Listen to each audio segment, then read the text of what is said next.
Alright, Assalamualaikum. Selamat sejahtera semua ya. Okey, terima kasih kerana masuk kelas pada pagi ini. Okey, jadi cikgu nak sambungkan mengajar hari ini menggunakan set yang kedua. Untuk menggunakan set yang kedua. Jadi, kalau anda telah menyertai program kolaborasi sekolah menengah bersama Sekolah Menengah Sains Alam Syah minggu lepas ya. Jadi, cikgu nak sedikit sebanyak mendapat feedback daripada kamu semua ya. Ya, yang kamu isi kehadiran itu adalah bentuk data yang cikgu boleh senang kongsikan. Kalau anda tidak keberatan, cikgu nak mintalah supaya mungkin kalau kamu rasa nak cakap melalui mic susah, anda boleh pilih sekali lagi untuk type pada chat box lah. Terima kasih pada Cihin, Nadia, Irfan dan juga Yising yang telah balas dalam WhatsApp ya. Cikgu ingat tahu. Yang lain yang belum lagi memberi respon, cikgu meminta tolong sekarang supaya kalau boleh malu tulis pada chat box. Okey? Sedikit sebanyaklah, dalam 1-2 ayat pun tak apa. Ataupun kalau kamu rasa tulis malas nak guna mic, sila buka mic ya. Benda di tengah rakam ni, cikgu boleh senang nak share kepada cikgu tersebutlah. Jadi boleh minta tolong tak dalam seminit dua ini? Murid-murid sila memberikan feedback berkenaan dengan program pada hari Sabtu lepas. Kepada mereka yang tak sempat ataupun tidak menyertai program kolaborasi minggu lepas, cikgu nak pendekkan kata ya. Ketika hari kejadian, mereka telah berbincang habis set 1 ya. Ada set 2, 3, 4 belum sentuh lagi. Kalau cikgu salah bagi tahu ya. Kamu dah habis set 1, betul kan? Betul Kok Siang? Kok Siang?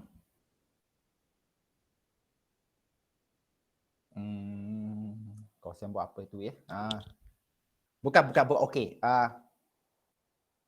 Sampai soalan 9 je. 10, 11? Saya difahamkan dah habis set 1, betul kan? Ataupun belum siap lagi? Siapa boleh bagi respon berkenaan? Oh, belum. Sebab soalan yang paling bukan mencabar, paling patut anda mengambil fokus ialah nombor 11 khususnya. 11. Khusus 11 yang paling best. Okey, kalau anda tengok set 1 nombor 11. Okey, kalau macam tu cikgu akan ambil masa untuk bincang soalan nombor 10 dan 11 ya. Winnie Anita yang kamu bincang sampai soalan berapa hari itu? Winnie? Rasanya dah bincang habis. Habis lah. Kan habis kan? Itu satu. Jadi siapa lagi yang join habis Nanis Natasha. No, Anis Natasha. Habis kan? Kamu join habis kan? Ataupun silap cikgu?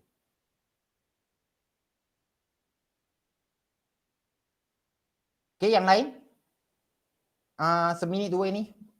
Kalau tidak keberatan, apakah pandangan anda terhadap program minggu lepas hari Sabtu ya? Boleh ke tak anda sama ada type sebut dalam mic ataupun kamu tulis dalam chat box. Cikgu tak nampak dalam chat box ni ya. Tak ada apa-apa ya yang tulis kat sini siapa-siapa yang respon. Okey? Minta tolong ya. Yang lain? Hello, ada orang ke tak ni? Ataupun okeylah kalau tak ada respon macam ni oh, tengah type panjang. Kau memang fikir positif lah. Maksudnya kamu masih belum lagi masuk ke dunia pendidikan ya. Sebenarnya sifat murid agak gelap sebenarnya. Macam Cik Hina. Sifat murid agak gelap sebenarnya. Mungkin mereka tengah tidur ke, tak jawab ke, kita tak tahu. Yang lain? Cikgu anggapkan kamu tengah type ya. Cikgu bagi seminit lagi, 9.37 kita akan mulakan kelas ya. Dan kalau anda katanya dah siap habis semua, jadi cikgu nak ambil sedikit masa lah untuk bincang 10 dan 11 sekejap je. Bukan 10 lah, 10 ikut hafal je ni. Hanya yang ikut je lah nombor 11.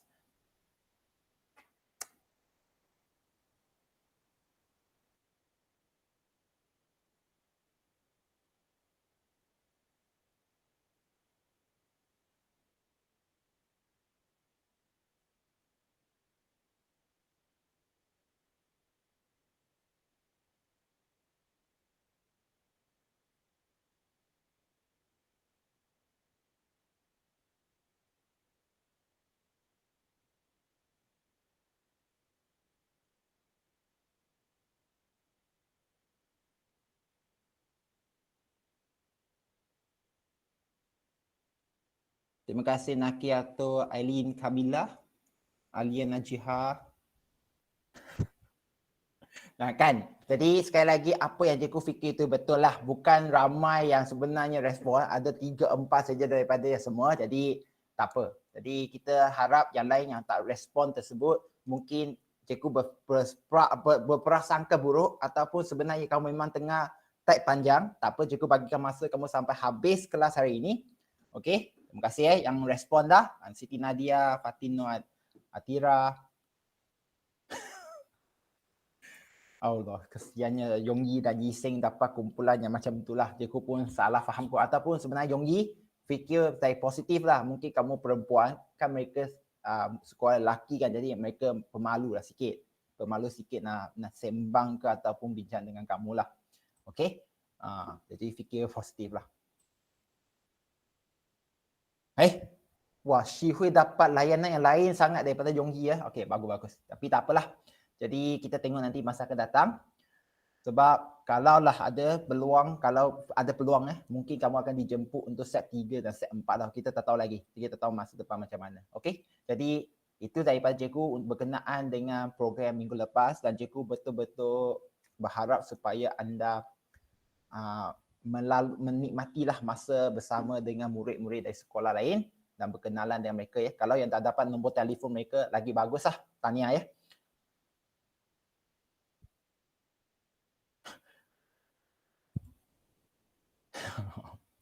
Okey, tak apa. Okey, tak apa. Jadi nanti cikgu tengok balik semua. Terima kasih. Jadi murid-murid, kalau anda ada soalan tersebut bersama dengan kamu lah. Andai kata kamu tak cetak kita pergi ke soalan set 1 dulu. Nombor 11 ya. Saya difahamkan ada yang dah bincang memang dah habis. Macam ini dah cakap. Tapi ada kumpulan macam Nadia belum sembang dan kebanyakan 10.30 hari tersebut telah keluar. Maksudnya tak sempat pun buat soalan bermula 7 dan ke atas. Tetapi cikgu nak ambil kesempatan untuk bincang soalan sesi ya. Sekali lagi soalan set ini yang dikongsikan adalah soalan yang telah dibuat oleh, kalau tak silap cikgu, majlis pengetua juga ya. Maksudnya soalan mereka sebenarnya berdasarkan kepada perbincangan yang agak betul lah bersama dengan golongan yang memahami apa itu SPM. Dan kalau anda perasan kan, ya, session A kalau anda ingat, kalau biasa cikgu cakap ada 4 soalan markah 7 markah lah dan 4 lagi 8 markah kan. Jadi untuk yang mereka bagi, kalau anda tengok, 2 soalan pertama 6, 2 soalan 7, 2 soalan 8 markah dan 2 soalan akhir itu adalah 9 markah. Itulah di mereka punya pecahan soalan 1, 2, 3, 4, 5, 6, 7 dan 8. Okey, pecahan markah mereka ada seperti yang cikgu tulis pada skrin, 6, 6, 7, 7, 8, 8, 9, 9. Lain daripada tekaan cikgu. Kalau cikgu bagi 7, 7, 7, 7. Sebab kita tak tahu lagi macam mana SPM itu sebenarnya dia berbentuk.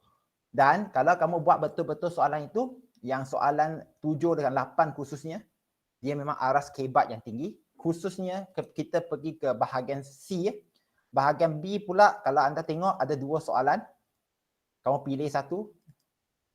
Okey, pilih salah satu. Dan soalan itu lebih berbentuk kepada fakta. Tak hafal buku memang tak boleh jawab lah. Sebab bio kan. Soalan 11 ini kita nak kamu tengok ialah soalan terbuka. Respon terbuka. Apa itu respon terbuka ya?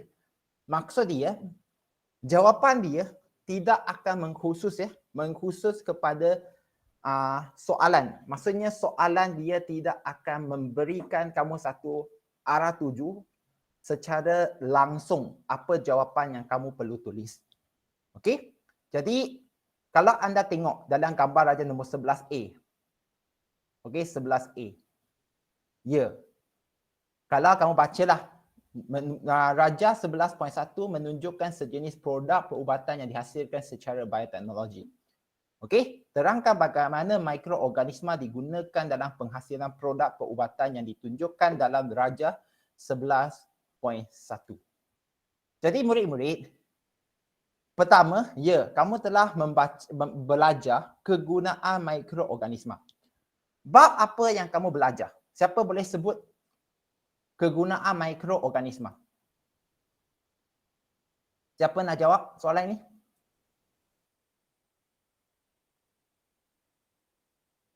Ya? Siapa yang nak jawab? Okey, kalau kamu tak nak jawab, kamu boleh tengok pada skrin cikgu sekarang ya. Okey. Kamu belajar pada bab 8 tingkatan 5 ya khususnya. Okey, berkenaan dengan biodiversity kalau anda ingat. Okey. Kamu telah diperkenalkan dengan banyak jenis mikroorganisma, okey. Dan juga fungsi dia kan. Betul ke tidak? Murid-murid? Ada ke tak sesiapa di sini yang respon? Ya. Okey. Kalau anda dah belajar biodiversity dan kamu juga belajar berkenaan dengan teknologi genetik. Okey, teknologi genetik kalau anda ingatlah. Ini dia tak banyak berkenaan dengan teknologi genetik ya. Dia lebih kepada biodiversity di situ. Dan kamu telah didedahkan dengan pelbagai jenis mikroorganisma. Dalam jawab soalan ini, okey, kalau anda tengok apa yang kamu perlu bulat, perlu faham ya. Kamu tak boleh bagi jawapan rawak apakah fungsi mikroorganisma sebab dia telah nyatakan penghasilan produk perubatan satu dan ditunjukkan dalam raja ini. Jadi raja ini kamu perlu bacalah. Pertama, anti-serum. Kepada sesiapa yang tak tahu apa itu anti-serum, saya sarankan supaya anda balik kepada tingkatan 4 bab pengangkutan ya. Bab pengangkutan. Okey. Di mana kalau anda pergi ke tingkatan 4 je. Kalau sempat nanti cikgu akan buat kelas, jangan risau, memang akan buat. Kelas tambahan untuk budak juara lah kumpulan semua ini. Saya kira semua kumpulan juara ini untuk bab 10. Okey, bukan bab 10, bab 11 ya, keimunan badan. Mulai break. Kalau sesiapa yang nak betul-betul buat ulang kaji dan dia tak tahu untuk apa itu anti-serum, dia bermula dengan bab ini. Ya. Cikgu nak tunjukkan ya, sebab cikgu memang cara yang disebut oleh Madam Quek itu memang betul lah. Daripada cikgu percaya kamu boleh cari sendiri, mungkin ada kawan kita yang terlepas lah tidak belajar, jadi cikgu pun tak nak buang masa. Kalau anda tengok pada muka surat 207 tingkatan 4 ya, bab ke-11. Okay, jadi di sinilah kamu diperkenalkan sekali lagi anti-serum ya. Apa itu anti-serum? Okey, serum yang mengandungi antibody yang spesifik. Itu pasal anti-serum, antibody. Serum yang dipekatkan dengan antibody. Okey? Dan ada istilah rabies di sini. Okey? Rabies, kalau anda faham, penyakit anjing gila lah. Jadi, apa kaitan dia? Apa kegunaan dia itu cerita lain. Tapi, bagaimana nak menghasilkan anti-serum? Jadi, kamu hanya boleh fokus kepada jawapan dia yang cikgu telah beri dalam grup. Kalau anda tengok semua ya, cikgu dah bagi dalam grup betul-betul kan? Ataupun kalau sesiapa yang tak ada dapat, kamu boleh tengok. Jadi, kamu pun tanya cikgu, saya tak pernah belajar pun macam mana nak buat anti-serum. Itu sebenarnya kalau kamu baca buku, dia dah jawab buku tu. Okey? Tetapi, untuk memahami dia punya konsep anti-serum itu, kamu perlu tahu, serum adalah kalau ikut Cina lah xue qing. Maksud dia darah yang dikeluarkan sel-sel darah dia. Okey, darah yang dikeluarkan sel-sel darah. Jadi dia ada cecair anti-serum pekatkan dengan antibody. Pekatkan dengan antibody. Jadi kamu pun tanya, bagaimanakah kita nak menghasilkan antibody untuk lawan virus rabies ni, untuk hapuskan ataupun kalau kita nak gunakan istilah yang betul, menjalankan pengaglutinan. Okey, menghapuskan virus rabies. Jadi kamu pun tanya, cikgu tak pernah belajar pun. Jawapan, kita telah sebenarnya belajar. Kita telah belajar bagaimanakah kita nak menghasilkan antibody. Hanya isu dia, anti-serum, kita akan ambilkan darah daripada sumber selain daripada manusia. Biasanya sumber selain daripada manusia. Boleh faham ke tak? Ataupun sesiapa yang di sini tak faham. Sebab saya faham, tingkatan 4 kita cikgu tak buat kelas bersemuka macam ni ya. Jadi masa akan datang cikgu akan buat gantikan semula. Jadi kes macam ini sekarang adalah perlu faham kita akan buat pada haiwan. Kita akan inject virus itu, rabies, mikroorganisma, virus itu ke dalam darah haiwan. Darah haiwan itu akan dirangsang mana sel limfosit, sel darah putih untuk menghasilkan antibody. Cikgu, jawapan dia macam manusia ini ke? Ya. Kalau anda belajar bagaimana manusia menghasilkan antibody, konsep dia sama. Hanya kita letak pada haiwan sahaja sekarang. Jadi kalau anda tengok jawapan dia sekarang, okey, kalau kamu dah dapat dalam grup itu, ya, cikgu. Nampak macam saya dah faham kan? Cuba tulis ya. Cuba tulis. Dia punya konsep sama. Hanya dia sekarang, dia menyuntik pada haiwan tertentu. Kalau sebelum ini kamu belajar keimunan pasif buatan manusia, kamu guna sebut pada suntik pada manusia, sekarang kamu wajib sebut suntik pada haiwan. Okey?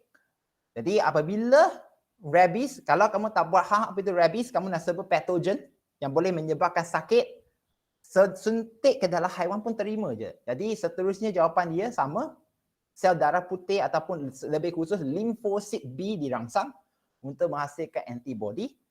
Lepas itu serum darah yang akan diekstrak. Apa itu serum sekali lagi? Serum rujuk kepada darah yang kamu, kalau kita keluarkan darah berwarna merah, kita keluarkan sel-sel darah dia. Sel darah merah, sel darah putih, platelet keluarkan. Itulah kita panggil serum. Okey, serum. Serum ini yang sebenarnya kalau kamu dah sakit, aku ulang, kamu sudah sakit. Bukan belum ya, sudah sakit, kamu suntik, kamu boleh sembuh. Tapi dengan syarat, mesti tahu apakah jenis patogen yang menyebabkan anda sakit. Contoh kalau kamu selesema disebabkan oleh influenza A, kamu suntik anti-serum, antibody yang khas untuk virus influenza A. Okey, influenza A itu boleh dihapuskan melalui proses pengaglutinan. Tetapi kalau kamu suntik salah, contohnya bukan influenza A, tapi disebabkan oleh kalau terkini COVID-19. Kamu suntik anti-serum pun, anti-serum influenza A itu, dia tidak akan sembuh. Sebab kita semua maklum, antibody adalah bertindak khusus kepada patogen tertentu sahaja. Okey? Jadi, kamu perlu faham ya? Itulah kalau kamu tengok P5 biasanya diguna oleh manusia sebagai untuk antitoksin ataupun antivenom. Ya, kalau kamu contohnya digigit oleh labah black widow. Kalau anda belajarlah di Australia, kalau kamu pergi Australia banyak binatang haiwan ataupun serangga beracun. Kalau kamu telah digigit oleh serangga ataupun haiwan beracun, apa yang mereka suntik untuk hilangkan racun tersebut, sekali lagi, ya, anti-serum yang mengandungi antibody, sebab kamu telah belajar tindak balas antibody antara dia ialah peneutralan, hilangkan toksin. Cikgu, kamu cerita apa ini? Kalau anda belajar, sekali lagi, tingkatan 4, bab 11, kita akan sebut nanti masa akan datang, di sini ya. Okey? Muka surat yang ke-201, peneutralan. Antibody boleh bergabung dengan toksin dan meneutralkan toksin tersebut. Ya, kalau kamu tengok di sini, muka surat 204. Cikgu, saya tak ada buku. Jangan risau. Tengok buku, tengok Google Classroom anda, paling awal sekali itu ada buku teks E di sana ya, untuk tingkatan 4 ya, buku tingkatan 4. Jadi kamu boleh guna semulalah di situ. Baca semula. Okey, peneutralan. Jadi aku pun tak nak buang masa untuk yang ini. Dan anti-serum diguna untuk menghasilkan keimunan pasif buatan. Ya, memang itu ada nama khas dia, nama khas lah. Nama ataupun istilah khusus untuk penggunaan anti-serum tersebut. Anti-serum memang keimunan pasif buatan, vaksin keimunan aktif buatan. Sesiapa yang tak tahu, jangan risau. Ini bukan masanya kamu kata tak tahu, kamu kecewa. Cari balik buku, baca. Bab 11, keimunan manusia. Kalau kamu tak baca hari ini, bila lagi nak baca? Okey? Jadi, ini baru satu soalan saja ya. Ada masalah ke tak? Siapa ada masalah? Siapa ada masalah? Ya. Apa dia?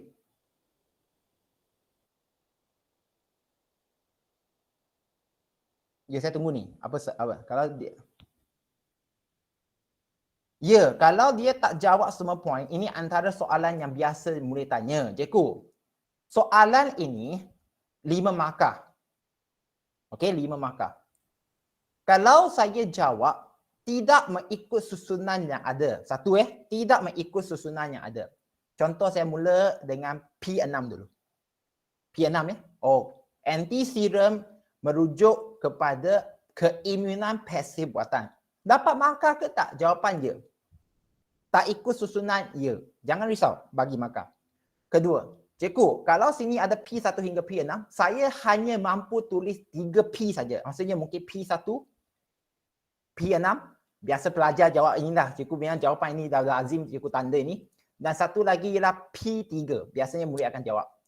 Belajar biasa gagal jawab P2 juga. Cikgu, P2 pun gagal ke? Ya. Ramai yang tulis sebenarnya sel darah putih itu tak terima ya. Dia nak limfosit. Dalam SPM memang dia nak limfosit saja sebenarnya. Tapi biar dulu P1, P3 dan P6 ni, kalau kamu tulis 3 saja dapat 3 markah. 3 je. 3 je. Ini kenapa skema ini perlu dikongsikan. Okey? Bukannya cikgu tak nak kongsikan skema semua yang salah ya. Banyak orang yang simpan skema tapi dia tak buat. Dia tak buat. Yang buat itu bagus. Yang tak buat itu kamu tanya diri sendiri. Bila kamu nak buat? Skema ada, kamu tak buat, ingat kamu tak akan dapat faham. Tolong tuliskan jawapan kamu, lepas tu bandingkan dengan skema, dan kalau kamu ada soalan, tanya. Jadi saya jawab ke tak soalan kamu, Nadia? Cikgu dah jawab tak? Dah ya? Okey, sambung ya. B pula, soalan B ini pun bagus. Sebenarnya kalau anda tengok ya, soalan B ini, okey, daripada dia tanya vaksin, apakah fungsi vaksin, semua boleh hafal jawapan keimunan aktif buatan, dia tak nak tanya macam tu. Dia bagi soalan ini. Ini adalah soalan, kalau tak silap cikgu, percubaan ya, soalan percubaan MARA pernah keluar, soalan percubaan banyak negeri, Kelantan ke Terengganu pun banyak kali dah keluar. Okey, dan belum lagi keluar dalam SPM, belum. Nak ke tak nak, kita tak tahu. Jadi kita pun nampak bahawa vaksin ini telah diberikan ya, sejak kecil lagi. Dan kamu akan nampak poin dia adalah, murid-murid tengok ya, kalau sesiapa yang tak boleh baca jadual, saya cikgu rasa memang hairan lah. Kalau yang reti baca, bagus. Tak reti, tengok HEPA B contoh. HEPA B. Satu, baru lahir, 1 bulan, baru lahir dicucuk dos pertama, 1 bulan dicucuk dos kedua. Kenapa mereka tanya macam ni ya? Okey, kenapa mereka nak bagi tahu? Sebab banyak isu sekarang berkait dengan vaksin COVID-19. Ramai yang kata, oh kenapa nak cucuk 2 kali sampai 3 kali? Ini mesti adalah tipu muslihat Dajjal dan macam-macam sebab lah. Kalau anda tak faham, kamu ikut mereka cakap, sorry lah. Jadi maksudnya kita ada satu masalah di sini, masalah komunikasi. Sebagai guru biologi dan juga murid biologi, kamu pula perlu memahami cucuk 2-3 kali itu sebenarnya dah berlaku. Sudah berlaku masa kamu kecil. Nak ke tak nak kamu sedia. Ada yang sampai dos ketiga. Kamu tengok dos ketiga. Jadi vaksin untuk macam Pfizer ke, Sinovac ke, nanti masa akan datang minta dos ketiga. Adakah tak benda itu benda baru? Bukan benda baru. Kamu telah membuat. Jadi isu dia, cikgu kenapa nak ambil dos 1, 2, 3 ini?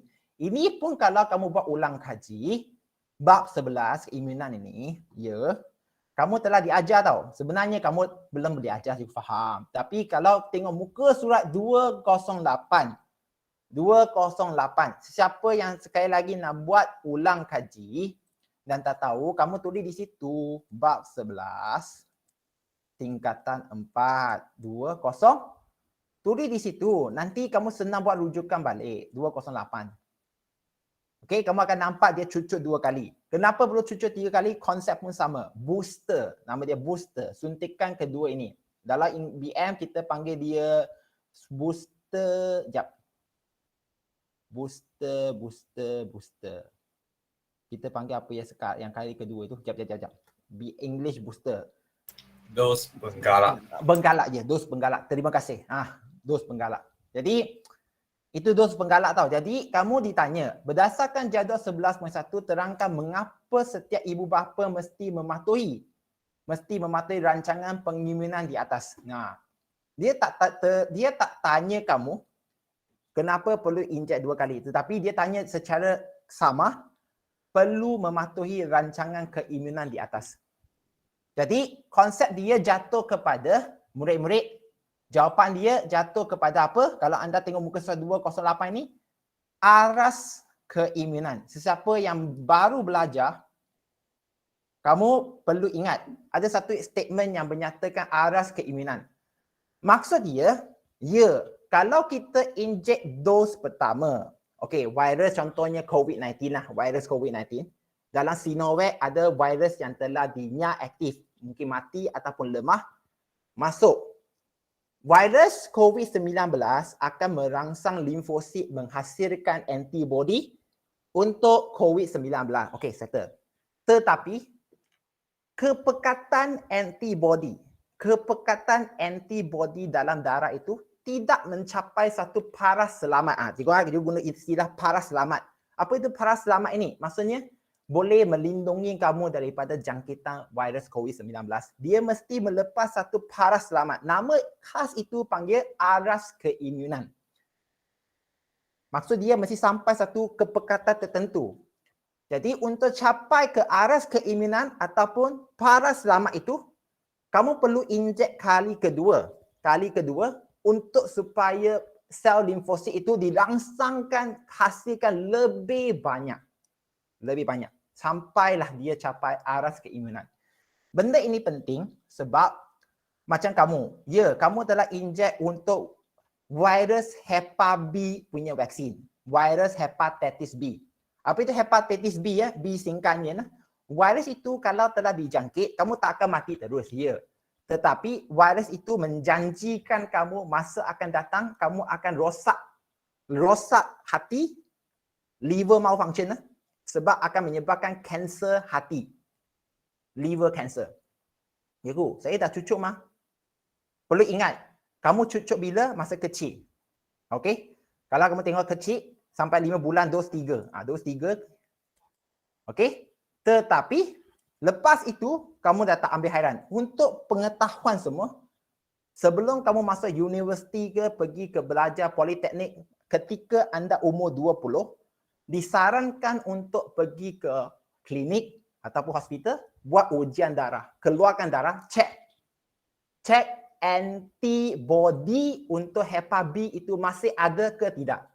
20 tahun. Senin, 20 tahun. Kebanyakannya orang akan jadi kosong antibody. Dan kalau anda tidak mengambil berat, kamu pergi ke universiti, kamu kongsi makan, khususnya untuk budaya kawan-kawan Melayu kita, kongsi makan. Cina kurang lah. Kongsi makan. Hepa B itu biasanya dijangkiti melalui air liur. Tangan kan. Tangan. Ambil kongsi. Dapat. Cikgu, Hepa B, apa jangkitan dia? Tengok ya. Kamu boleh tengok pada skrin cikgu sekarang. Biasanya Hepa B. Dia boleh menyebabkan, can cause, liver cancer. Kamu boleh tengok sendiri macam-macam di sini. Dan antara dia punya simptom kalau kamu dah dapat sakit hati kamu telah mula sakit atau rosak, kita panggil jaundice, penyakit kuning. Ini yang cikgu nak sebutlah petanda. Bukannya Cina, you jaundice. Bukan. Kita walaupun orang kata berwarna kulit kuning kan, tetapi yang kuning ini sampai mata dia pun nampak kuning. Ini petanda ataupun simptom kamu mendapat jaundice ataupun sakit hati. Jadi, kita pun tak nak buang masa yang untuk ini. Tolong berhati-hati ya. Kamu belajar ini untuk masa akan datang. Cikgu sebut soalan nombor 11 ini pun sebab dia soalan respon terbuka ya. Kalau kamu baca banyak, kamu akan jadi, cikgu, saya nak mula bertulis dari mana?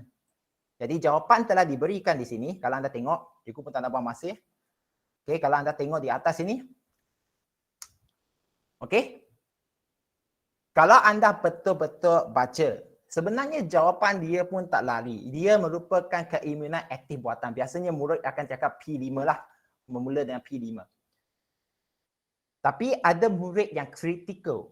Critical thinking. Dia akan mula dengan jawapan yang memang bayi tidak ada keimunan terhadap sesetengah penyakit. Itu pasal ibu bapa perlu patuh kepada jadual vaksin itu. Maksud dia kalau kamu dah lahirkan anak, kamu akan ada satu buku tau untuk anda, okey, masa sampai untuk cucuk vaksin. Pergi ke pusat kesihatan awam.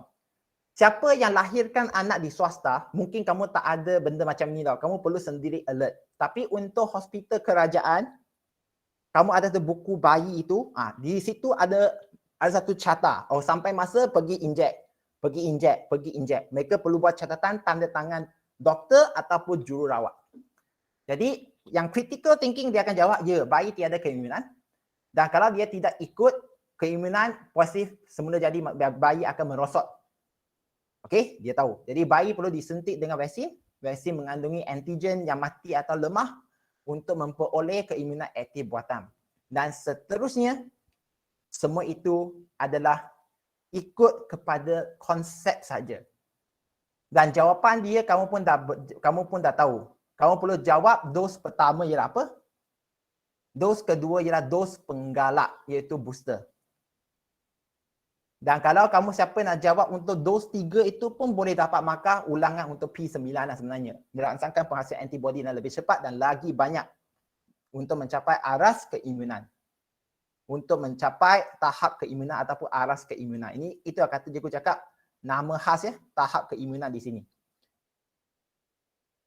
Siapa soalan? Dan lepas dos 2 dan dos 3 barulah antibody itu boleh kekal dalam darah untuk masa yang lama. Itu yang kamu jarang-jarang dengar di bawah umur 20 tahun, kamu dapat apa-apa penyakit seperti mana yang disebut dalam soalan lah, seperti Hep B, TB, okey, polio. Boleh tengok sendiri online. Apakah dia punya penyakit. Campak Jerman. Kenapa dos tunggal? Sebab ini jangkitan udara. Kalau kamu dah injek dos pertama, dia sentiasa akan menghasilkan antibody lah. Ada sebab macam tu. Okey? Siapa ada soalan? Jadi kepada mana-mana individu ataupun murid yang tak tahu apa yang cikgu cerita ini, sekali lagi mungkin anda belum lagi belajar betul-betul bab 11 tingkatan 4 itu, tolong baca ya. Kalau tidak, kamu memang tak boleh jawab. Maksudnya kamu belum bersedia nak jawab. Jadi macam mana nak kebat? Kamu belum bersedia, bagaimana kamu nak kebat? Tak jadi. Okey? Dan paling best je nak kamu letak ialah C ni. Hafal banyak-banyak mengenai cara jangkitan X. Tiba-tiba kamu cakap apakah yang perlu disampaikan oleh Cikgu M. Sebab dia perlu memberikan ceramah kepada pelajar tentang langkah-langkah pencegahan AIDS. Langkah-langkah pencegahan AIDS. Jadi ada murid mungkin telah hafal bagaimanakah AIDS, virus HIV itu menjangkiti manusia.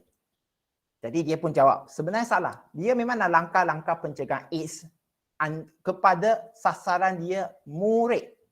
Jadi jawapan dia tidak banyak, tidak, kalau anda bacalah. Jawapan dia lebih kepada sebenarnya pasal seks bebas lah. Dan juga berkongsi jarum. Cikgu, saya pernah baca buku. Jangkitan virus HIV juga mungkin disebabkan oleh ketika kita derma darah. Derma darah, gunakan jarum yang kotor. Itu adalah bukan fakta ya. Kamu dah cakap pernah dengar dan pernah baca. Pernah dengar dan pernah baca. Jadi sumber mana? Sumber dia dari mana? Kalau sumber itu adalah sumber yang kamu baca daripada internet, tidak jadi ya. Jadi kalau betul je, mesti daripada buku ataupun daripada sumber yang kalau ikut Islam sahih lah. Yang sahih lah. Kalau ikut BM kan. Jadi AIDS disebabkan oleh virus HIV, betul? Dia berjangkit melalui benda alir badan, air mani ataupun susu ibu. Darah pun dia juga.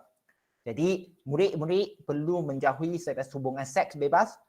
Kalau nak juga memakai kondom semasa hubungan seks, tidak berkongsikan jarum, menggunakan darah yang telah disaring untuk pemindahan darah. P6 ini agak susah. P6 ini sebenarnya adalah sebab utama di mana AIDS itu dia tersebar, khususnya di China. Bayangkan, okey, bayangkan kalau sesiapa yang pernah derma darah dia tahu. Macam mana mereka tahu kamu ada AIDS ke tidak? Kamu hanya isikan borang. Oh, kamu ada hubungan seks ke tidak? Tidak. Kamu ada hubungan seks beberapa minggu sebelum ini ke tidak? Dia ada benda tahu. Dia ada isi borang itulah saringan sebenarnya. Tapi kita tahu mungkin benda itu tidak sebetul yang kita boleh buat untuk saringkan siapa yang ada AIDS. Namun itulah cara yang paling jimat duit. Jadi sampai ke dalam bank darah, ada darah yang telah dicemari oleh virus HIV. Sebab orang yang derma darah sendiri pun tak sedar dia ada. Dia isi borang saja. Jadi dia tak tahu. Jadi masuk ke bank darah dan kalaulah kamu dapat kamu dilanggar kereta contoh tak syuk dah. Kamu memerlukan darah yang banyak untuk masuk ke dalam badan kamu. Memang bank darah akan berikan darah itu kepada kamu dan mereka tak saring. Cikgu, mereka tak saring terus cucuk masuk ke? Ya. Sebab kalau nak saringkan darah untuk HIV saja, mereka nak tengok ada ke tidak, mereka perlu buat blood test. Cikgu nak tanya. Untuk buat macam test COVID, satu kit itu, RTK kit itu berapa ringgit? 90 lebih ringgit. Kalau nak buat PCR lagi lah, PCR RM200 dekat. Apa-apa lagi untuk HIV.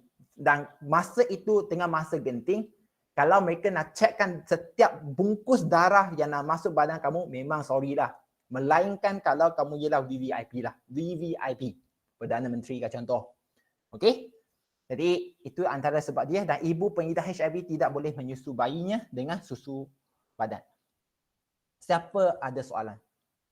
Tolong tanya. Cikgu tak tahu apa yang kamu nak. Ya, siapa soalan? Ada soalan. Ada? Thank you. Yang lain? Siti Nadia okey dah, Siti Nadia. Okey, Chong Ming. Jadi kalau anda sekali lagi tengok soalan nombor 11 ini, ini sesiapa yang nak tanya dia nak A kan. Sebelah ini cikgu nak bagi tahu kamu, itu panggil respon terbuka. Dia ulang lagi semula, respon terbuka. Jadi dia tak cenderung macam soalan bahagian A ke bahagian B, oh saya nak ini je jawab. Dia memang akan bagi benda samar-samar dan kamu perlu minta jawab lah untuk semua. Kalau kamu sekarang dah ready untuk set 2, okey?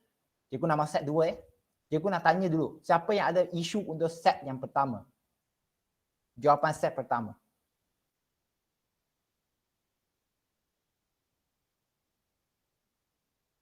Okey?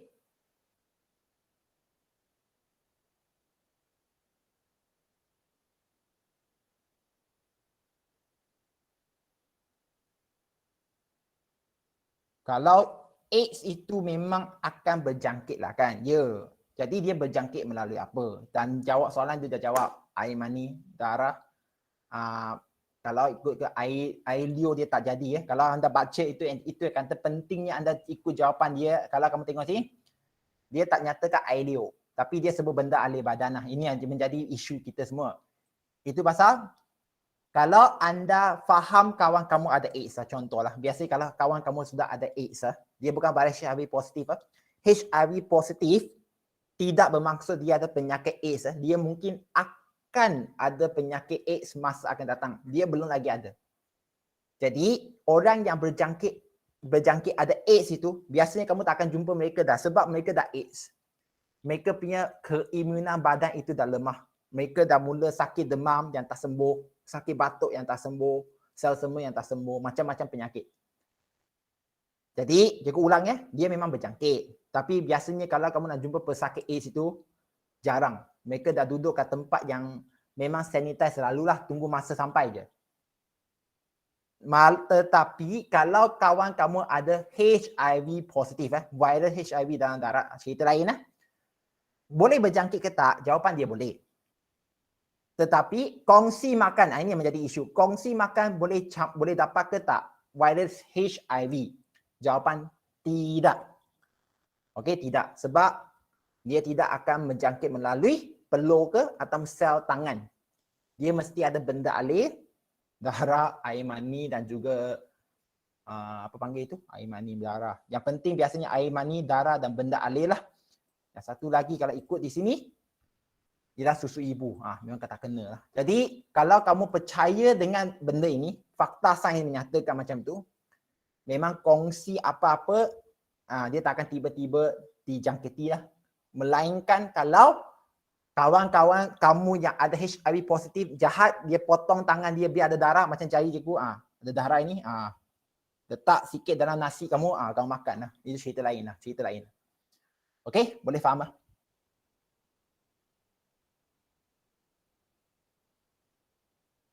Kita tak tahu. Itu orang kata. Kalau kamu kata, dengar, cikgu bukan nak memberi ajaran sesat dia. Kalaulah orang itu ialah HIV positif, kamu ada hubungan seks ya. Wenhan dengar ya, kamu ada hubungan seks dengan dia. Kamu pakai kondom pun, cikgu nak tanya dua isu saja. Kamu cium ke tak cium dalam proses itu? Jawapan dia cium.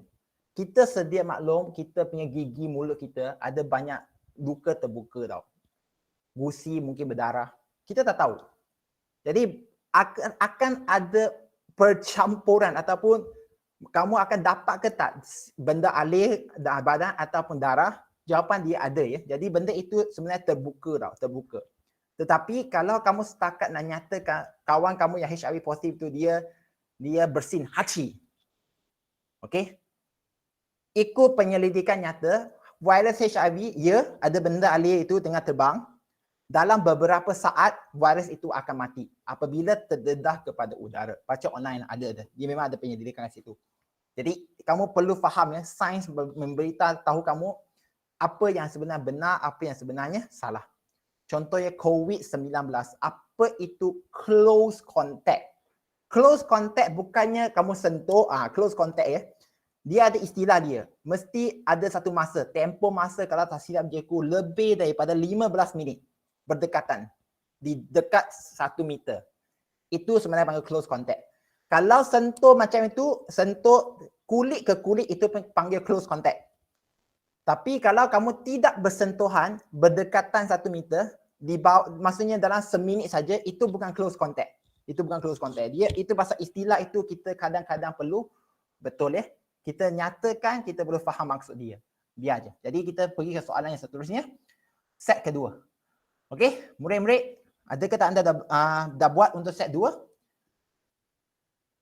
Kalau ya, cikgu nak teruskan ya. Kalau anda belum pun cikgu perlu tersambungkan juga. Ya. Ini adalah soalan yang cikgu perlu nyatakan, okey. Bab 2 ya, tingkatan 5 ya. Di mana dia penting untuk anda belajar keratan rentas lamina daun. Cikgu apa itu lamina ya? Bentuk daun itu. Kenapa penting? Dia akan kaitkan bagaimanakah bentuk ataupun lamina daun dia menyumbang kepada meningkatkan kadar fotosintesis. Cikgu ulang ya.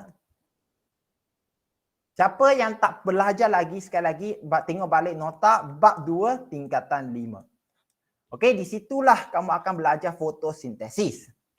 Banyak orang dia pergi hafal, betul tak salah. Di mana ada dua fasa, yang satu bergantung cahaya, satu tak bergantung pada cahaya. Itu satu cerita. Ramai yang terlepas pandang untuk daun. Jadi daun ini sebenarnya kait juga bagaimana bentuk dia boleh membantu meningkatkan kadar fotosintesis ya. Dan dia dah bagikan jawab soalan itu dalam bentuk yang agak senang. Okey. Yang menjadi isu ialah contohnya macam B. Kenapa struktur Y berbentuk tidak sekata dan selnya tersusun rongga? Okey. Y. Sebab kita dah tahu di situlah ada ruang udara ya untuk pertukaran udara secara berlaku secara efektif. Okey. Dan pentingnya untuk anda baca kaitkan dengan fotosintesis. Cikgu ulang untuk kaitkan pada fotosintesis ya. Memang dalam banyak soalan percubaan dia keluar dalam esei. Okey, bagaimanakah bentuk daun berevolusi untuk membantu meningkatkan kadar fotosintesis. Tapi sesiapa yang tak tahu, kamu bacalah bentuk daun ini. Jawapan pun telah diberikan dalam kumpulan. Kalau anda tengoklah. Cikgu pun tak nak buang masa yang ni. Okey. Jadi ada terkelas sesiapa di sini ada soalan?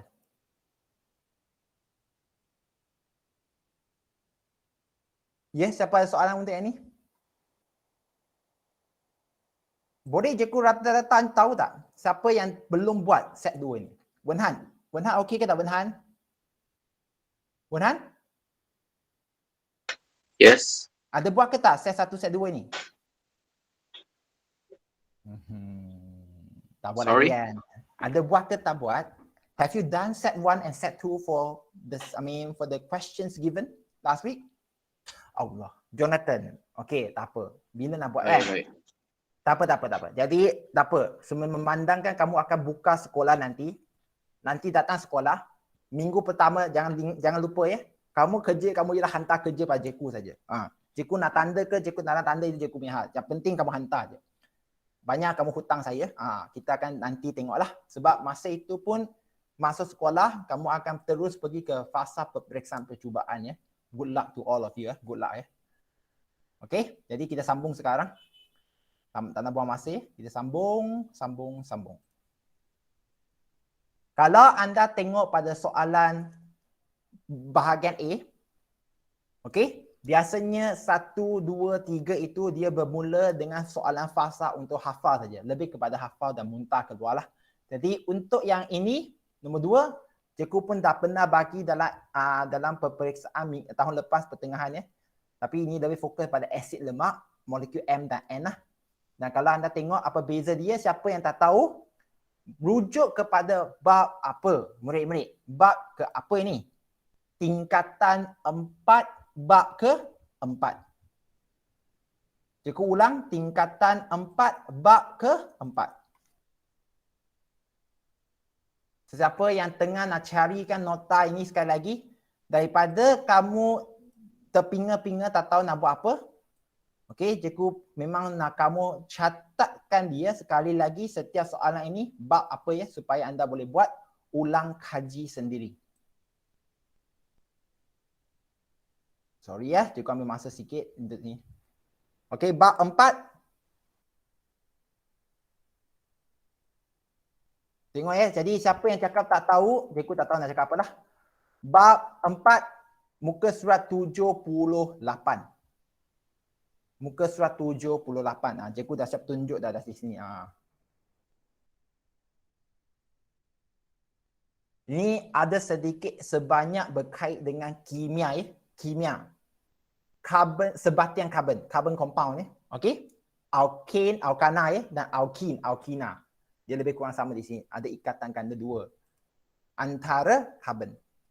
Jadi, apakah sifat molekul M ini? Molekul M, dia adalah asid lemak tepu. Kalau anda tengok dalam jawapan yang diberi pun kamu tahu. Cikgu pun tak nak buang masa ya. Asid, kalau anda tengok, dia adalah lemak tak tepu, jadi dia adalah pepejar pada suhu bilik. Sebab dia mempunyai takar lebur yang tinggi dan dia tiada ikatan ganda 2. Sebab ini adalah biologi. Kalau kimia, kamu perlu lengkapkan tiada ikatan ganda 2 antara 2 atom karbon. Sebab kita pun faham, dua-dua kalau anda tengok dalam soalan tersebut, dua-dua ini pun ada ikatan ganda 2 sebenarnya. Di sini nampak? Itu pasal kalau kamu tak nyatakan lengkap tiada ikatan ganda 2 antara 2 atom karbon, dia ibarat kamu rujuk pada bahagian karboksilik ini. Okey? Kumpulan berfungsi karboksilik ini tiada ikatan ganda 2. Salah lah. Kamu perlu nyata secara lengkap tiada ikatan ganda 2 antara 2 atom karbon. Lengkapkan supaya anda faham. Nampak ke tak yang di sini? Jadi perlu fahamlah. Cikgu pun tak boleh nak bantu kalau kamu tidak ada asas kepada fakta biologi yang ada. Jadi pengambilan makanan yang mengandungi terlalu banyak M boleh menyebabkan serangan jantung. Kita dah tahu. Itu adalah minyak lemak. Jadi dia boleh menjadi apa? Aterosklerosis. Ingat ke tak aterosklerosis? Cikgu tak lupa nak ajar lagi kan? Tak apa. Masa akan sampai. Kita tengok bila yang sesuai kita akan sebut untuk benda ini. Jadi kalau anda tengok di sini. Okey. Ini yang cikgu sebut. Arteriosklerosis. Okey, arteriosklerosis. Dia sebenarnya dia lebih kepada aterosklerosis. Cikgu, apa beza arteriosklerosis, aterosklerosis? Bab 10. Bab 10 tingkatan 4 pengangkutan. Bab 10 ada disebut di situ. Bagaimanakah jawapan ini, 2C ini, kalau kamu nak dapat secara lebih jitu jawapan dia, kamu boleh pergi ke mana? Bab 10. Tulis di situ bab 10. Ini memang soalan yang sangat-sangat lazim ditanya. Bab 10 tingkatan 4 pengangkutan. Okey? Jadi kepada sesiapa yang masih lagi baru di sini, maksudnya mungkin kamu tak ikuti yang kelas minggu lepas hari Sabtu itu, ya. Kalau anda menulis jawapan kamu yang kamu tidak yakin dan kamu tidak membuat catatan yang patut, tuliskan bab, carikan jawapan sampai dapat. Baik kamu tukarkan strategi kamu ya. Carikan dalam buku jawapan yang kamu tulis tersebut. Jangan ikut apa yang kamu tahu saja. Okey? Baca dan yakinkan adalah sumber daripada buku. Ya, baca macam sejarah. Mungkin ada antara kamu cakap, cikgu macam sejarah lah. Ya. Nombor 3. Okey? Untuk tumbuhan, kamu pun telah diajar. Cikgu semua diajar dah ke? Ini tingkatan 5. Okey? Kalau anda tengok tingkatan 5, bab keberapa? Bab keberapa murid-murid? 1. Bab 1 ya. Pertumbuhan di belakang Tengok bunyi Cihim pun dah boring dah. Sebab Cihim pun dah. Okey? Bab 1 yang hujung sekali. Kalau sesiapa yang tak tahu, bab 1 tingkatan 5. Okey? Pertumbuhan sekunder. Okey? Kalau sesiapa yang tak tahu, kamu boleh tengok pada muka surat 13 Muka surat 13. Ya, siapa yang tak tahu, inilah masa dia kamu sekurang-kurang kata bab 1 tingkatan 5 muka surat 13. Kalau kamu nak buat macam tu sebenarnya. Okey? Kalau untuk yang tadi pengangkutan itu, siapa yang nak tulis juga, kamu boleh tengok pada buku kamu, carikan sampai dapat. Kalau benda itu memang pada penghujung dia. Okey? Jadi jawapan dia pun telah diberikan. Kalau sesiapa yang tak tahu, kamu boleh tanya nantilah. Tolong jawab ya. Okey. Apakah maksud tumbuhan saka? Annual ya. Jadi benda ini kamu perlu jawab. Kalau tak hafal buku memang tak boleh jawab. Okey. Tengok, dan juga satu lagi, dapat memberi justifikasi kepada tumbuhan yang hidup dalam keadaan yang sukar. Kalau anda tengok pada soalan tersebut, dia tanya yang kedua, justifikasi. Okey, maksudnya jenis tumbuhan yang manakah dapat mengekalkan spesiesnya hidup dalam persekitaran yang sukar. Gariskan persekitaran yang sukar. Okey, jawapan dia maksudnya perlu beri satu jawapan yang betul saja. Jarang-jarang dia 2-3 lah. Yang ini justifikasi. Biasanya pilihan satu saja di sini. Untuk jawapan dia kalau kamu bagi ialah tumbuhan saka. Dia sebab dia memberi struktur yang dapat beradaptasi dengan persekitaran dan perubahan suhu. Boleh ikut ke tak? Siapa yang tak buat itu, ini yang cikgu susah tau. Yang dah buat baru kita nampak benda ini bagaimana jalan lah. Kalau yang tak buat lagi, kamu akan macam dengar cikgu membebel saja. Ini baru soalan nombor 3. Cikgu nak siapkan sekurang-kurang sehingga nombor 4 je. Sebab biasa 1 hingga 4 atau 3 ini soalan lebih kepada pengetahuan ataupun berasaskan kepada dalam buku. Sesiapa yang tak percaya, macam soalan nombor 3 ini, cikgu dah bagi tahu tadi kan, muka surat yang ke 13 ya. Kalau anda tengok di sini.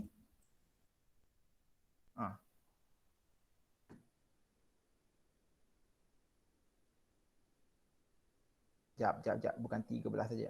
Muka surat 18, 19 dan ada kat sini ya, 18 dan 19 ya murid-murid. Okey, tolong tengok nanti dalam buku untuk bacakan untuk baca semula kalau anda tak boleh nak ikut ya. 18 dan 19 pun ada di situ. Okey, saka semua itu. Siapa ada soalan?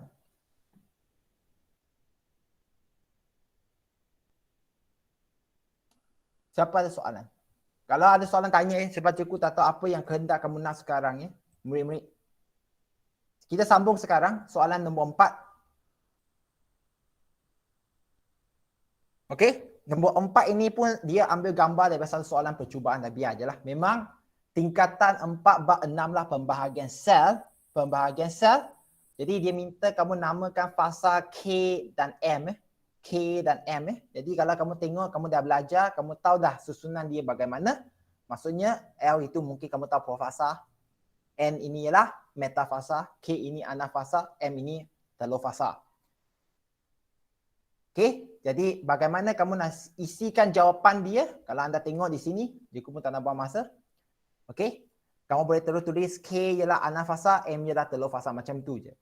Dan menyusun peringkat dalam darjah 4 mengikut tertib L, N, K dan M. Okey.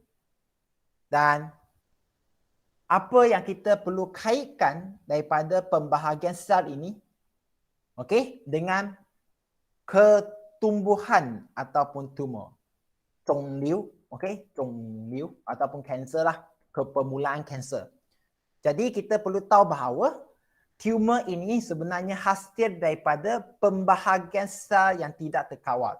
Sesiapa yang tengah nak buat ulang kaji untuk bahagian ini, cikgu ulang dia bermula dengan tingkatan 4. Bab 6 tingkatan 4, pembahagian sel, betul. Tetapi kalau anda nak fahamkan dengan lebih jelas mengenai ketumbuhan tumor, kamu telah diajar untuk bab variasi. Variasi lah bab keberapa ya? Sekejap ya.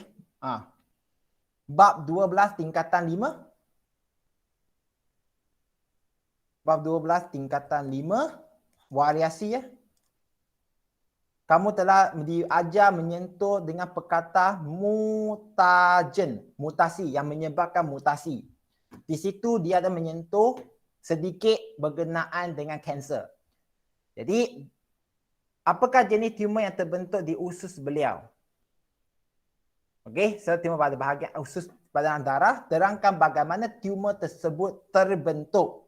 Jadi, bagaimana tumor terbentuk disebabkan sel terdedah dengan mutagen. Mutagen. Jadi sesiapa yang tak tahu, pergi cari bab 12 tingkatan 5 ya. Variasi di dalam topik mutasi ada satu istilah mutagen. Kamu boleh buat ulang kaji di situ.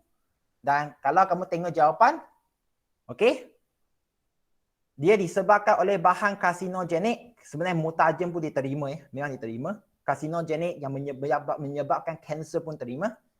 Tumor malignant adalah tumor yang tidak lagi merebak baik. Dia disebabkan oleh mutagen memusnahkan jin yang mengawal mitosis. Jadi sel usus mengalami mitosis ataupun pembahagian sel tanpa kawalan. Okey, jadi apakah cadangan kaedah untuk rawatan tersebut? Dia biasanya ada 2 saja, iaitu radioterapi, iaitu gunakan sinaran, dan satu kemoterapi untuk menggunakan bahan kimia, injek, badan akan jadi lemah. Dia akan bunuhkan sel-sel yang giat membahagi. Itu pasal sesiapa yang buat kemoterapi, kenapa rambut dia akan gugur. Rambut dia akan gugur. Sebab sel yang membentuk rambut ini, bawah dia sel itu, sel yang memang aktif membahagi. Jadi kalau kamu injek kemoterapi, injek bahan kimia yang bunuh sel-sel giat membahagi, sel-sel rambut akan mula menjadi tidak aktif ataupun mati. Itu contohlah. Itu banyak orang tanya kenapa kan.